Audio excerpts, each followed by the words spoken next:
Hey there, boys and girls. Welcome back to Mr. Herring's fifth grade social studies class.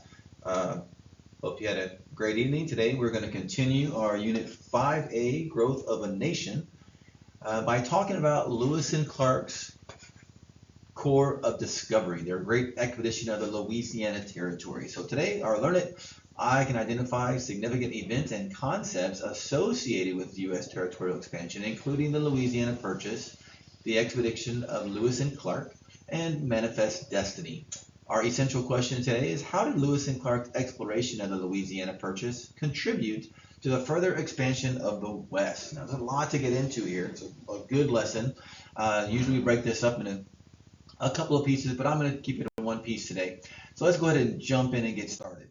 So Lewis and Clark, the men who Thomas Jefferson gave the great responsibility of exploring the huge territory, Louisiana Territory. So land in the West. So Jefferson was very interested in the lands in the West, even before the Louisiana Purchase. He was very curious to find answers about this new land. He'd had heard many rumors about the mysterious animals and plants that were out there. And so he really wanted to know what was out there. So he decided to send two men out to map the Louisiana Territory. So what do you do when you're curious about something? I know when I was a kid, when I was curious about something, I would go and explore, check it out. And we did that a lot. And that's exactly what Lewis and Clark were charged to do. So Lewis and Clark, Mr. Meriwether Lewis, was an Army captain and was chosen by Jefferson to lead the expedition to the West. Him and Jefferson were pretty good friends. They had known each other for a while. And Meriwether Lewis hired his friend William Clark, who was also an Army captain, chosen by Lewis to accompany him in the expedition. They got along really, really well, and they were equally in charge of this mission. They were responsible for it together. So the goals set out by President Jefferson were very simple. He said, one, I want you to search for a water route to get us all the way to the Pacific Ocean. We knew the Pacific Ocean was on the other end of this continent, and he wanted a direct water route to the Pacific Ocean. Secondly, he wanted to establish positive Native American relationships. Now, that was something that we hadn't really had for the most part with Native Americans in our country's history. But Jefferson was sure that Lewis and Clark could establish some positive relationships.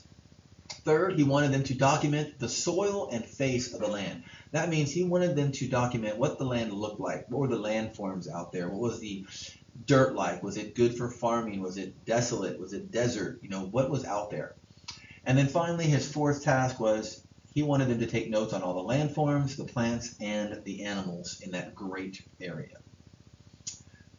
Now, you have to remember, the Louisiana Territory didn't necessarily connect to the Pacific Ocean. They had to leave the purchase area of the Louisiana Territory to cross that little bit of land left to get to the ocean, but we'll get to that.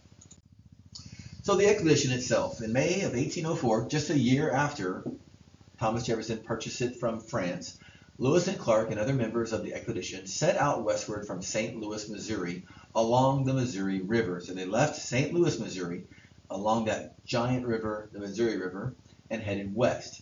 So there were 3 boats that carried expedition members, equipment, and supplies. Those poor people didn't know then, but they would not return to St. Louis for 28 months. Now think about that for a second. A year is 12 months. So this was 2 years and 4 months of expedition work. That's a really long time. 2 years and 4 months.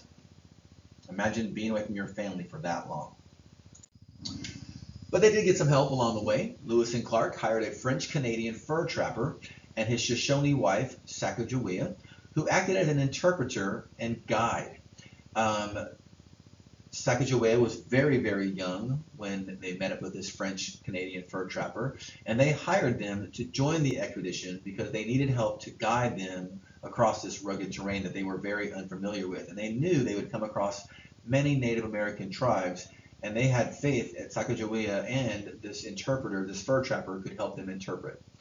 And remember, an interpreter is someone who translates one language to another. Sacagawea helped Lewis and Clark establish good relationships with many Native Americans. Not all of them, but she did help with many of the Native Americans.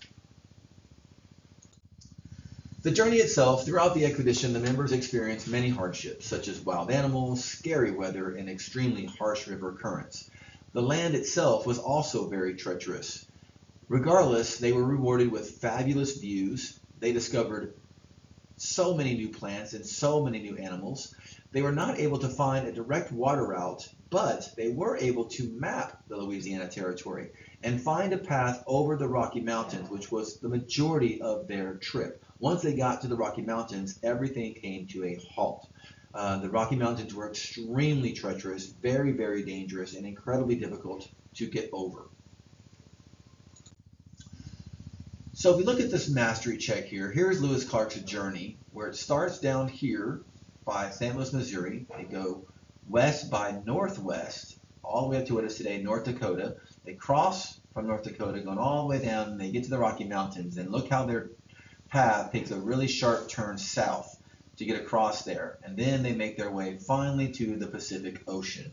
So it's quite a long journey. And that little area right there where they get to the mountains is where things really slow down. That path that they have takes a huge U-shaped route. So thinking about what we've learned, so what event took place because Jefferson wanted to find out about the West? What was it exactly? What took place because Jefferson wanted to find out about the West? Was it a Spanish mission was built? Did settlers push the frontier to the Gulf of Mexico? Were pioneers searching for land to settle? Or did Lewis and Clark explore the Louisiana Territory? Of course, the answer to that is D. Lewis and Clark explored the Louisiana Territory. Mastery check number 2. What river did Lewis and Clark travel to the Rocky Mountains? What river did they set out from to get them all the way to the west, as far as they could, at least to the Rocky Mountains? The Snake River, is that a river I talked about? The Mississippi River, we know that's a very important river, but is that the river they took? The Columbia River, did I mention the Columbia River? We know that they were on that river at some point. Or was it the Missouri River? And the answer to that question is D, the Missouri River.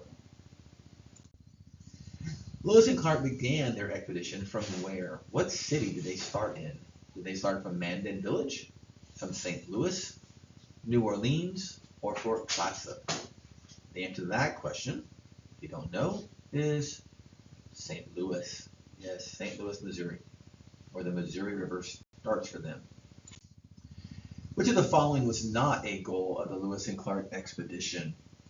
1. Pay attention to the soil and face of the country. 2. Establish relationships with the Native Americans. C. Reach the Gulf of Mexico. Not sure I talked about that.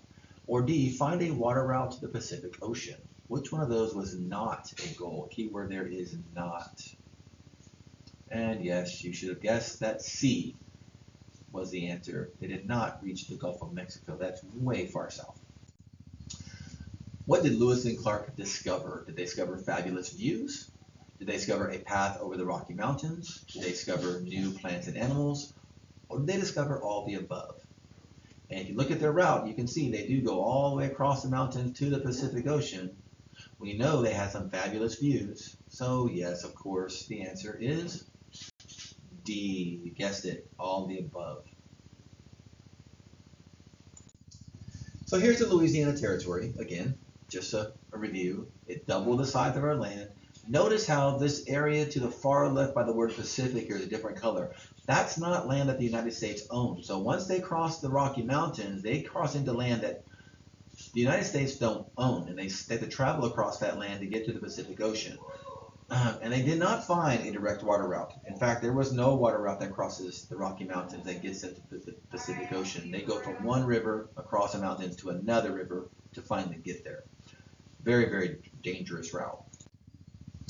In the slideshow, I have the 10 quick facts about the Lewis and Clark expedition. It's a really fun video.